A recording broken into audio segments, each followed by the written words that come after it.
Oke guys, kali ini kita ada Subaru Legacy yang 2000 cc. Ini juga unitnya ada di Titan Automobil. Nih untuk kontak personnya tinggal screenshot pelang yang ini.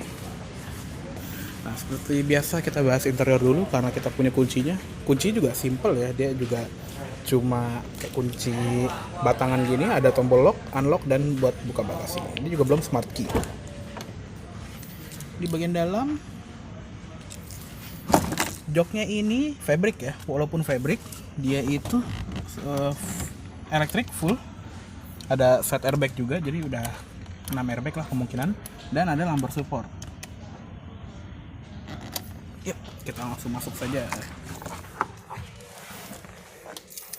Nah, untuk di bagian interior ya bisa lihat dulu dashboardnya, dan karena masih pakai kunci colok kita masukkan kuncinya di sini. Ini juga ada illumination ringnya warna merah. Yuk, kita starter. Oke.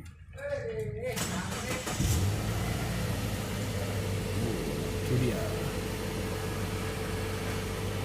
Kalau misalnya lagi idle, dia warnanya kayak ada aksen warna biru silver gitu ya. Dan kalau dinyalain emang agak dim sih. Nah, yang pertama kita lihat adalah ini ya. Dari sudut pengemudi itu adalah setirnya yang simple sih ya bentuknya. Dia cuma kayak palang 3 gitu doang. Di kiri ada buat audio, mode, skip track, dan mute. Di sebelah kanan ada cruise control dan buat ini ya. Pengaturannya buat select, reset, dan buat cancel. Pengaturannya sih bisa tilt teleskopik lah, standar mobil seharga ini pasti udah bisa tilt teleskopik gitu. Di belakangnya juga ada pedal shift. Dan ngomong tentang pedal shift, dia ini punya transmisi matic dan mode manualnya dia ini ya, cuma buat pedal shift only karena dia nggak bisa di Tiptronic dari persneling gini. Dan kalau misalnya kita masuk gigi mundur, dia cuma ada sensor ya, nggak ada nggak ada kamera parkir. Nah, sini juga ada panel yang warnanya silver. Ini juga ada teksturnya gitu, kayak bergerigi, kayak aluminium finish gitu. Nah, ini juga ada tutup yang buat naruh tempat penyimpanan gitu, kayak ukuran single din. Di atasnya dia punya head unit yang in-dash. Tapi sebelum kita bahas ke head unit, kita lihat AC-nya dulu. Dia juga sudah dual zone ya. Sini untuk pengemudi dan untuk penumpang depan ada dual zone mode. Modenya buat arah AC dan displaynya ada kecil di sini. Sirkulasi udara off, auto climate, rear defrost, front defrost, dan mode AC. Dan tengahnya ada hazard. Nah, baru kita beranjak ke head unitnya yang in-dash tadi. Di sini ada buat on off.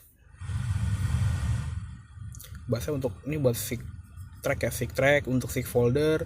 Di input CD-nya juga in-dash 6 CD changer, jadi bisa masukin 6 CD secara sekaligus. CD, FM, AM, dan AUX. Kabel AUX-nya ada di mana tadi ya? Situ ada di glove box. Dan sini untuk tuning channel radio dan ada 6 preset radio. Di sebelah kanan sini ada ventilasi AC, ini juga bisa dibuka tutup sama seperti sebelah kiri. Dan di bagian atas sana itu ada display jam, MID, dan temperatur udara luar. Dan di kirinya itu yang merah-merah itu dia ada seatbelt indikator untuk penumpang baris belakang. Nah, ini sayang karena udah mau habis bensinnya, coba kita matiin aja terus kita kontak on. Nah, kayak gitu. Yang pertama kita lihat dari sini adalah ini ya, takometernya yang besar gitu, sama seperti speedometer. Di sebelah kanan dia ada fuel gauge, tapi di sebelah kiri instead of temperatur mesin dia malah ngukur fuel consumption. Jadi fuel consumption double ya, model analog kayak Camry gitu sama yang digital, walaupun itu kayaknya average sih. Nah, untuk pengaturan ini ada tombolnya, trip meter, trip A, trip B, dan ini untuk ini ya, liter per 100 km tuh MID-nya di situ. Ada range, ada average speed ya, dan instant fuel consumption. Nah, itu dia. Nah, ini juga di door trim kita bisa lihat di atas tuh dia model ini ya, soft touch. Di sini ada liner warna silver, handle-nya chrome. Di sini ada peringatan apa ini nggak tahu. Dan untuk power window-nya kalau boleh bilang ini kayak di Vina ya, tombol-tombolnya mirip, desainnya sih mirip. Dan central locking-nya dari sini. Di bawah ada cup holder dan door pocket, ada speaker. Di sebelah kanan sini dia punya brightness untuk panel di instrumen buat pengaturan spion elektrik dan pelipatan elektrik. Nah, di bawah sini juga ada electronic parking brake, biasa ya untuk injak rem untuk ngelepas, dan untuk ngaktifin kita tekan. Oke, nah di sini juga ada ini gambar mobil nanjak gini, kemungkinan ini hill start assist ya, soalnya ada indikatornya gitu tuh. Nah, di bawahnya ini ada untuk traction control, dan ini untuk buat buka bagasi. Kita tahan. Dan di bawahnya ini ada tempat buat koin. Bukan deh. Sikring. Kotak sikring, sorry. Dan di paling bawah sini, sudah nggak kelihatan nih ya. Di bawah sini nih ada buat pembuka kap mesin. Agak ngumpet sih, nah ini dia. Untuk glove box ya standar lah, dia cuma ukuran segini, walaupun dia ada 2 level lah. Beranjak ke atas dia punya spion tengah dengan dimmer. Di sini ada sun visor dengan ini ya, selipan buat naruh kartu, dan ada sun visor, ada vanity mirror dengan lampu dandan. Di tengah sini ada lampu baca ya, individual kiri kanan, dan sunglass holder. Untuk sebelah kiri juga sama. Ada grab handle, ada seatbelt dengan height adjuster, dan di tengah ada lampu kabin juga. Dan di bawah tadi dia ada tempat penyimpanan di sini. Di sini ini ada power outlet. Ini ya. Dan ada cup holder 2 slot. Ini juga bisa dicopot separatornya buat dijadiin tempat penyimpanan. Ini gimana nih naruhnya lagi, nah kayak gitu, bisa tutup juga. Dan untuk armrest dia juga ini kulit tapi nggak bisa dimajuin, jadi cuma segini doang. Dan ada 2 level, ini yang tadi yang bawah, tadi ada kabel aux dan power outlet. Yang tengahnya yang dangkalnya itu segini, ditutupnya juga ada selipan untuk naruh tisu atau kartu. Well, untuk di bagian depan kayaknya sih cukup segitu aja ya. Dan sekarang kayaknya kita pindah ke belakang dulu, baru kita lihat eksterior.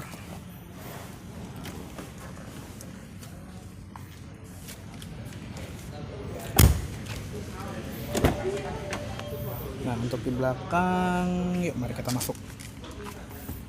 Nah, dikarenakan ini adalah medium sedan ya, di sekelas kayak Camry atau apa namanya itu Accord, dia itu legroomnya itu lumayan gede. Ini aja tadi posisi nyetir gue yang tingginya 167 cm itu banyak banget nih. Dan ada seat back pocket model net kiri kanan, ada tempat penyimpanan tapi nggak ada ventilasi AC di belakang. Dan di belakang juga sama ya, dia fabric.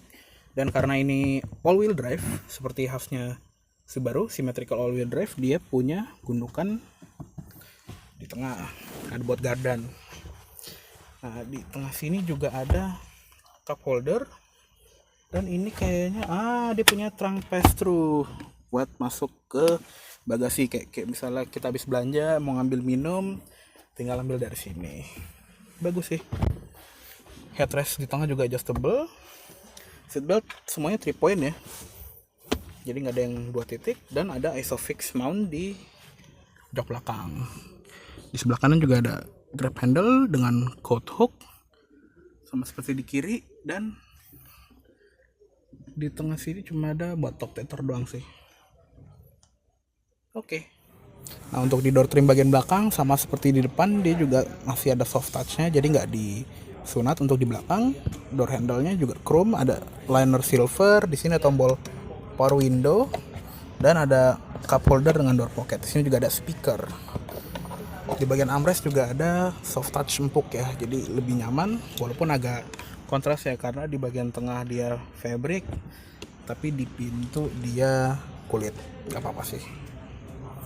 Oke, yuk kita keluar.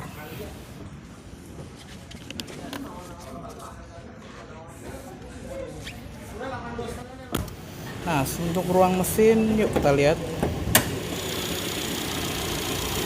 Di ruang mesin dia nggak seperti kompetitornya yang 4 silinder inline, dia masih seperti typical Subaru, flat 4 silinder. Jadi silindernya tuh ngadep ke kiri kanan gitu, dengan crankshaftnya di tengah. Jadi dia lebih rendah ya, mesinnya lebih bisa kelihatan, dan dia istilahnya apa sih namanya nih, transverse engine, longitudinal engine. Jadi dia ada gardan ke belakang. Dan ini tadi ya 2000 cc 4 silinder boxer dengan tenaga 148 horsepower. Tadi juga tenaganya disambungkan ke 4 rodanya. Di depan dia punya grill chrome. Kalau boleh bilang ini kayak di Impreza yang STI tahun 2009-an ya. Gue juga lupa, udah lama banget nggak lihat Impreza. Dan untuk headlampnya dia juga punya proyektor, tapi semuanya serba halogen. Untuk high beam juga lampu sen dan lampu senja dan lampu sen. Di bawah ada fog lamp, di bawah ada intake besar. Beranjak ke samping, dia punya pelek yang fairly modest, standar banget.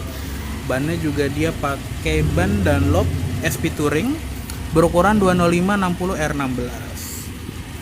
Tapi untuk center capnya dia nggak berwarna logo Subarunya. Dan di spion ada lampu sen.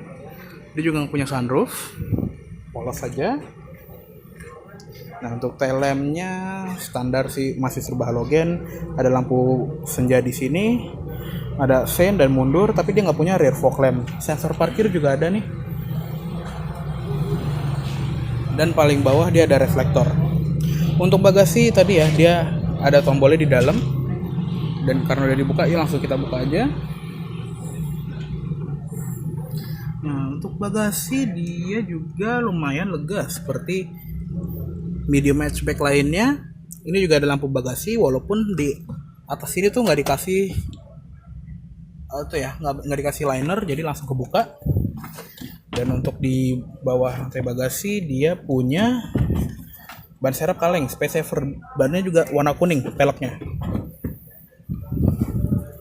Oke, yuk langsung kita tutup aja. Well, mungkin segitu dulu untuk review dari Subaru Legacy ini. Dan untuk kontak person dari Titan Automobilnya bisa dilihat di sini. Tinggal screenshot terus hubungin Titan Automobil Showroom Used and New Car. So, segitu dulu untuk review kali ini. Mohon maaf bila ada salah kata-kata atau dalam penyampaian review. Terima kasih telah menonton dan sampai jumpa di review selanjutnya.